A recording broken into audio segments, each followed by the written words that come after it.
Chapitre 7. L'esprit, sa sublimité, sa réalité et ses parties. Sublimité de l'esprit. Sachez que ceci ne demande pas d'effort pour l'exposer, surtout que le sublime apparut avec l'esprit et que ce dernier est la source du savoir, sa base et sa démonstration. Le sublime émane de l'esprit comme le fruit de l'arbre, la lumière du soleil et la vision de l'œil. Comment donc n'est pas honorable celui qui représente le moyen du bonheur dans la vie ici-bas et dans l'au-delà? Et comment en douter alors que la bête respecte l'esprit malgré sa courte vision des choses, au point où l'animal le plus corpulent et le plus féroce craint l'homme et le respecte, parce qu'il sent qu'il est plus intelligent que lui. Le prophète alayhi salatu wassalam dit: le vieillard dans sa tribu est comme un prophète dans sa nation. Ceci est dû à son expérience dans la vie et non à sa force, ni à sa richesse non plus. Pour cette raison, vous voyez les Turcs, les Kurdes et les Arabes incivils respecter les vieux, bien qu'ils soient plus proches des animaux que des humains. Lorsque les obstinés décidèrent de tuer le prophète alayhi salatu wassalam, ils le craignaient et ils le respectaient quand ils virent l'éclat de la prophétie luire sur son visage. Allah le Très-Haut dit: Allah est la lumière des cieux et de la terre. Sa lumière est semblable à une niche. Sourate La Lumière, verset 35. Le savoir profitable a été nommé esprit, inspiration et vie. Allah dit: et c'est ainsi que nous t'avons révélé un esprit, le Coran, provenant de notre ordre. Sourate La Consultation, verset 52. Et il dit Azza wa Jal: est-ce que celui qui était mort et que nous avons ramené à la vie et à qui nous avons assigné une lumière, grâce à laquelle il marche parmi les gens? Sourate Les Bestiaux, verset 122. Là où Allah a mentionné la lumière et l'obscurité, il a voulu désigner le savoir et l'ignorance comme dans le verset suivant. Il les fait sortir des ténèbres à la lumière. Sourate La Vache, verset 257. Le prophète alayhi salatu wassalam dit: ô gens, apprenez l'intelligence de votre Seigneur et conseillez-vous par l'esprit. Vous saurez alors ce qui vous a été commandé et ce qui vous a été prohibé. Sachez que l'esprit viendra à votre secours auprès d'Allah et que le sage est celui qui obéit à Allah, bien qu'il soit laid, sans danger, sans aucune classe sociale et fort mal vêtu. Alors que l'ignorant est celui qui désobéit à Allah, quoi qu'il soit beau, dangereux, notable, de belle allure et éloquent. Les singes et les porcs sont plus intelligents auprès d'Allah que ceux qui le désobéissent. Ne vous trompez pas si vous voyez les gens les vénérer, car ils sont des ratés. Et il dit: la première des choses qu'Allah a créées est l'esprit. Il lui dit: viens, et il vint. Puis il lui dit: va, et il partit. Puis Allah dit: je jure par ma grandeur et ma majesté que je n'ai jamais créé une créature plus digne que toi auprès de moi. Grâce à toi, je donne et je reprends, je récompense et je punis. Anas, qu'Allah en soit satisfait, dit: des gens ont exagéré en vantant les qualités de quelqu'un devant le prophète alayhi salatu wassalam. Il dit alors: comment est son esprit? Ils dirent: nous te parlons de ses efforts dans la prière et des différents actes de bienfaisance, et tu nous interroges à propos de son esprit? Il leur dit: le fou réussit par son ignorance plus que la turpitude de l'indécent.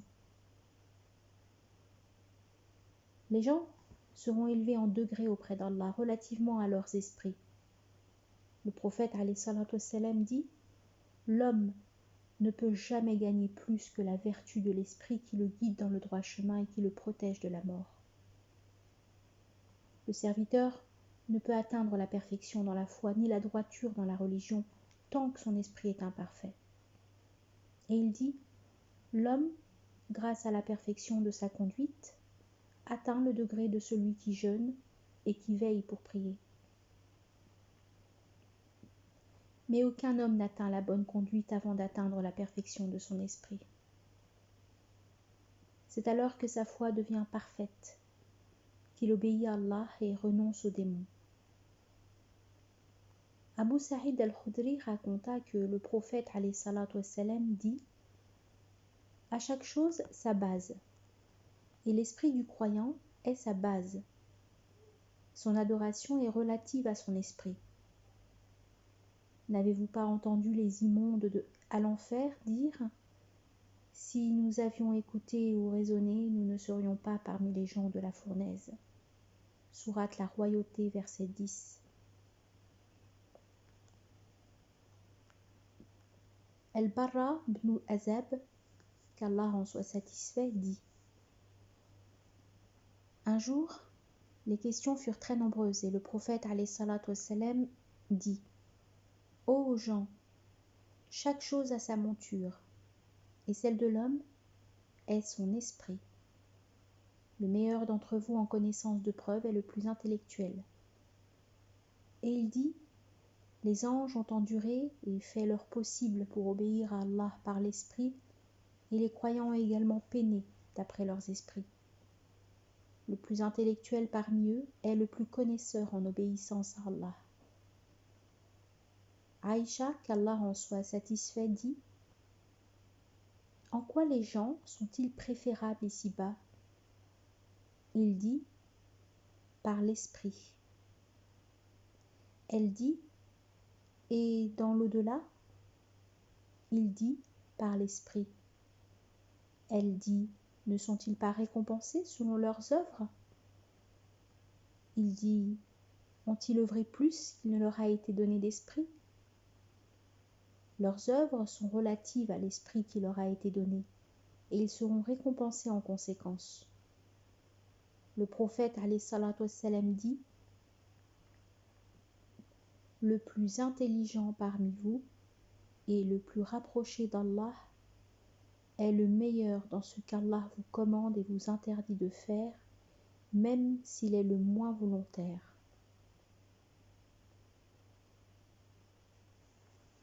La réalité de l'esprit et ses parties. Sachez que les gens ont eu des divergences concernant la définition de l'esprit et sa réalité, et la plupart ont oublié que ce terme est donné comme nom à plusieurs significations, ce qui a été la raison de leur controverse. En vérité, c'est un nom donné à 4 significations en association telles que le nom « œil » est donné à plusieurs sens. On ne cherchera donc pas la définition commune, mais une définition de chacune des parties à part. La première, c'est la qualité qui distingue l'homme de tous les animaux et qui l'a rendu apte à recevoir les sciences théoriques et à gérer les artisanats. Et c'est ce que Al-Harith ibn Asad al-Musaïbi a désigné en définissant l'esprit, où il dit « C'est un instinct qui permet la perception des sciences théoriques comme s'il s'agissait d'une lumière qu'on projette dans le cœur et qui se prépare à recevoir les choses.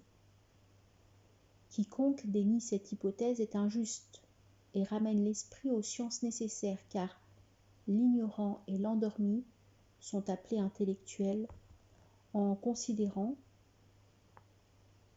que cet instinct existe chez eux, tout en étant dépourvus de savoir. La vie est un instinct par lequel le corps se prépare aux différents actes volontaires et perceptions concrètes, de même que l'esprit est un instinct par lequel les animaux se préparent aux sciences théoriques, même si l'on se permet d'égaliser l'âne et l'homme dans l'instinct et les sentiments concrets. On dit alors qu'il n'y a pas de différence entre eux, sauf qu'Allah, par l'ordre de l'habitude, crée en l'homme des sciences qu'il ne crée pas en l'âne et les autres animaux. Si l'on considère l'âne comme une créature inerte, on doit dire que tout acte visible émane de lui, car Allah est capable de tout créer par ordre. Ainsi, il faudrait dire qu'il se distingue de la pierre par les actes, grâce à l'instinct exprimé par la vie.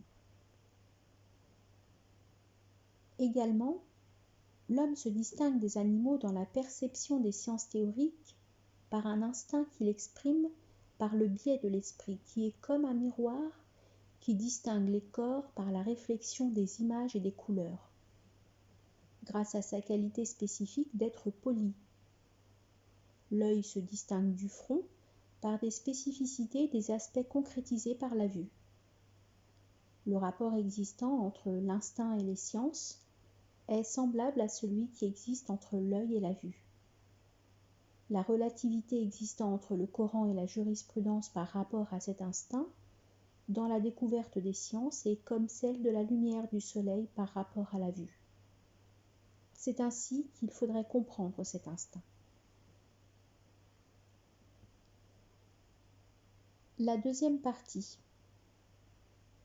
Le savoir inné est comme deux, sont plus qu'un, et que la personne humaine ne peut exister dans deux endroits à la fois. Les théologiens ont dit dans la définition de l'esprit, c'est le savoir nécessaire tel que savoir que la possibilité du possible est l'impossibilité de l'impossible. Le savoir est réel et son appellation se caractérise par un paramètre physique ou cinématique selon l'observation apparente. Or, il n'est point possible de dire que l'esprit n'est pas instinctif. La troisième partie. Il est des sciences acquises par l'expérience. Or, l'homme acquiert l'expérience par l'expérimentation, d'où on le nomme expérimenté.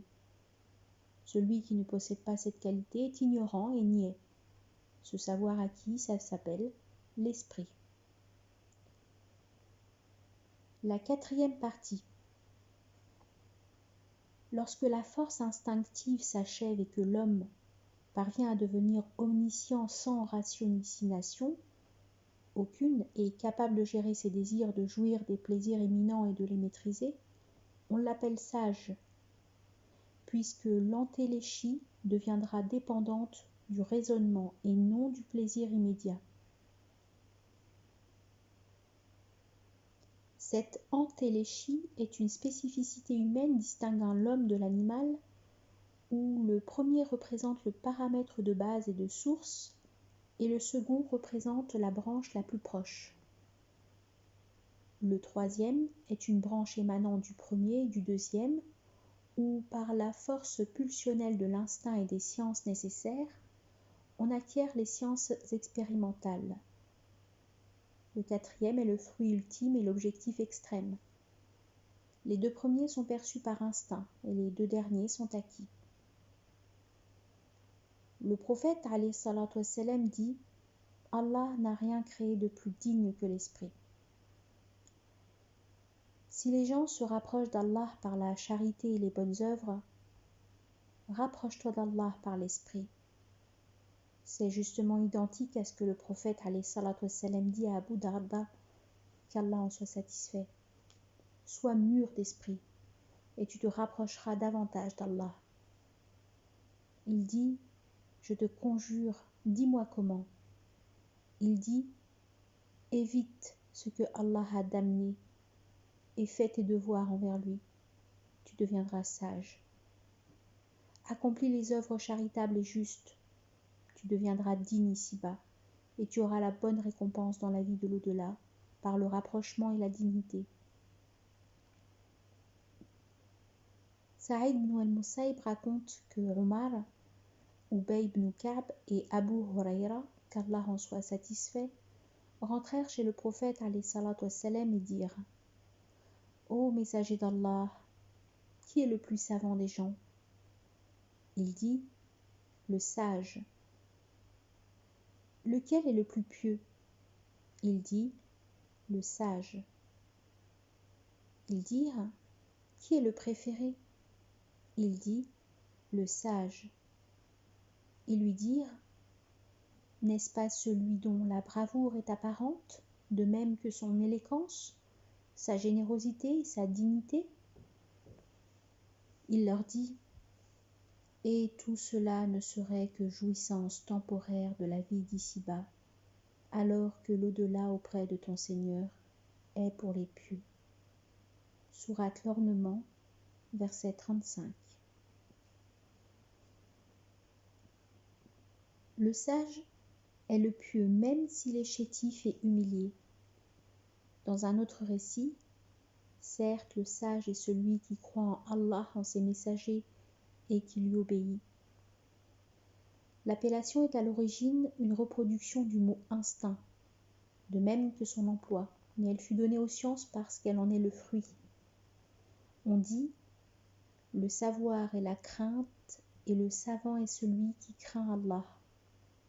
La crainte est donc le fruit du savoir, d'où le sens figuré de l'instinct. L'essentiel est que ces 4 parties existent et que l'appellation est globale et commune, et aucune controverse n'existe sauf dans la première partie. La réalité est que l'instinct existe et qu'il en est même l'origine. On disait que ces sciences sont incluses dans l'instinct par une impulsion innée qui apparaît quand il y a une raison, comme si ces sciences apparaissent sans qu'il y ait de disposition extrinsèque, à l'exemple de l'eau qui émerge lorsqu'on creuse un puits et des lipides dans les amandes. Allah le Très-Haut dit, et quand ton Seigneur tira une descendance des reins des fils d'Adam et les fit témoigner sur eux-mêmes, ne suis-je pas votre Seigneur? Ils répondirent, mais si, nous en témoignons. Sourate Al-A'raf, verset 172. L'essentiel est l'aveu des âmes et non celui des bouches. Allah le Très-Haut dit, si tu leur demandes qui a créé les cieux et la terre, ils diront certes Allah. Sourate Luqman, verset 25. Ceci signifie que si vous considérez leur état, leurs âmes en témoignent. En prouve ce verset, telle est la nature qu'Allah a originellement donnée aux hommes. Sourate les Romains, verset 30. C'est-à-dire que tout humain croit en Allah par l'instinct, de même que la connaissance des choses telles qu'elles sont. Puisque la croyance est innée, les gens se sont divisés en 2 parties. Ceux qui ont omis de croire et ont oublié, et ce sont les mécréants, et ceux qui ont oublié involontairement puis se sont rappelés. Pour cette raison, le Très-Haut dit « afin qu'ils se souviennent ». Sourate la Vache, verset 221. Et que les doués d'intelligence réfléchissent. Sourate Sad, verset 29. Et rappelez-vous le bienfait d'Allah sur vous, ainsi que l'alliance qu'il a conclue avec vous. Sourate la Table servie, verset 7. En effet, nous avons rendu le Coran facile pour la méditation. Y a-t-il quelqu'un pour réfléchir? Sourate la Lune, verset 17. Appeler cette façon la réflexion n'est pas étrange car la réflexion est constituée de 2 espèces. La première consiste à réfléchir à une figure qui était présente dans sa mémoire mais qui a disparu. Et la deuxième consiste à réfléchir à une image qui est innée en lui. Ces 2 espèces caractérisent des vérités apparentes aux yeux par la lumière de la vue et difficiles à percevoir par l'ouïe et l'imitation sans les dévoiler aux yeux. Ceci est semblable à l'aveugle qui rentre dans une maison, qui trébuche et dit pourquoi ces vases ne sont-ils pas à leur place ? On lui dit, les vases sont à leur place, mais tes yeux sont défectueux. Il en est de même pour l'esprit qui devient pire, puisque l'âme est comme le cavalier et le corps comme un cheval. Or, l'aveuglement du cavalier est plus nuisible que celui du cheval. Allah le Très-Haut dit, le cœur n'a pas menti en ce qu'il a vu. Sourate l'Étoile, verset 11. Ainsi avons-nous montré à Abraham le royaume des cieux et de la terre. Sourate les Bestiaux, verset 75. Allah a nommé le contraire aveuglement, en référence ce verset. Ce ne sont pas les yeux qui s'aveuglent, mais ce sont les cœurs dans les poitrines qui s'aveuglent. Sourate le Pèlerinage, verset 46. Et quiconque aura été aveuglé ici-bas sera aveugle dans l'au-delà, et sera plus égaré encore par rapport à la bonne voie. Sourate le Voyage nocturne, verset 72. Les pouvoirs dévoilés aux prophètes étaient dans une partie par la vue, et dans une autre partie par la vision, et la totalité fut appelée vision. En bref, celui qui ne possède pas une vision intrinsèque perçante ne pourra avoir de la religion que la peau, et les exemples à l'exception des réalités. L'inégalité des gens en esprit. Il est primordial de déclarer la vérité et inutile de rapporter les divergences de gens qui parlent d'inégalité en esprit. La réalité claire est que l'inégalité touche les 4 parties, à part la deuxième, qui est le savoir nécessaire des possibilités du possible et des impossibilités de l'impossible. Quiconque sait que 2 sont plus qu'un, connaît l'impossibilité de l'existence d'un être dans 2 endroits à la fois, et qu'un créé est éternel, ainsi que toute autre théorie qui n'admet pas le doute. Quant aux 3 autres parties, l'inégalité les touche. La 4e partie est la prédominance de la force qui dompte les passions. Elle diffère d'un individu à un autre et parfois même on trouve l'inégalité au niveau de la même personne car les passions sont inégales et le sage peut en dompter quelques-unes mais pas toutes. Le jeune par exemple ne peut se passer des plaisirs sexuels par adultère mais une fois assagi, il peut s'en passer. Lorsque le savoir est plus ancré, la peur est plus forte. Dès lors, la peur devient la force de l'esprit et le moyen par lequel il peut dompter ses passions. C'est ainsi que le savant est plus capable que l'ignorant d'abandonner les offenses. Je précise ici que je parle des vrais savants et non des rebouteux. L'inégalité dans la passion ne dépend pas de l'inégalité dans l'esprit. Lorsque l'inégalité dépend de l'esprit seulement, ce dernier deviendra plus puissant dans le domptage des passions.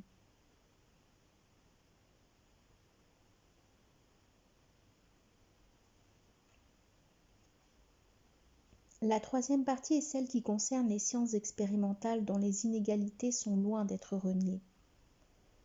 L'inégalité est apparente dans la réussite et la perception, et ceci émane soit de l'instinct, soit de la pratique.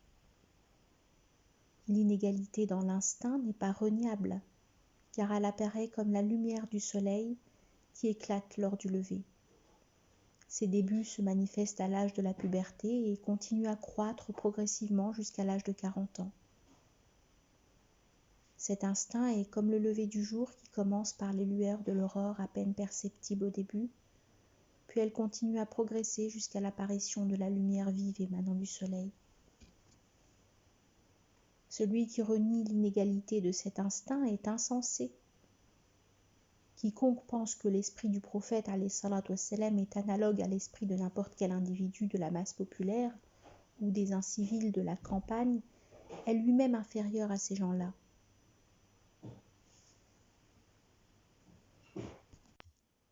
S'il n'y avait pas d'inégalité dans l'instinct, les gens auraient été similaires quant à la compréhension, et il n'y aurait pas eu d'intelligents qui comprennent immédiatement et de niais qui ne comprennent que trop tard et après maintes explications.